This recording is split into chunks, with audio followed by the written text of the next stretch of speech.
আজকের পর থেকে দয়া করে আমার নাম যখন কেউ বলবেন, কেউ দেশনায়ক, রাষ্ট্রনায়ক এই কথাগুলো দয়া করে কেউ ব্যবহার করবেন না আমার নামের সাথে। স্বৈরাচারী হাসিনার সময় আমি একটি স্লোগান দিতাম, টেক ব্যাক বাংলাদেশ।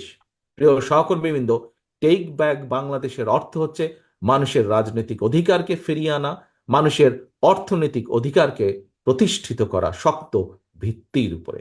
আপনাদের সকলের কাছে আমার একটি অনুরোধ, আপনাদের সহকর্মী হিসাবে আপনাদের কাছে এটি আমার অনুরোধ, আপনাদের নেতা হিসাবে আপনাদের প্রতি এটি আমার নির্দেশ। আজকের পর থেকে দয়া করে আমার নাম যখন কেউ বলবেন, কেউ দেশনায়ক, রাষ্ট্রনায়ক এই কথাগুলো দয়া করে কেউ ব্যবহার করবেন না আমার নামের সাথে। আমার নামের সাথে আজকের পর থেকে কেউ দেশনায়ক, রাষ্ট্রনায়ক কথাটি ব্যবহার করবেন না। একজন সহকর্মী হিসাবে আপনাদের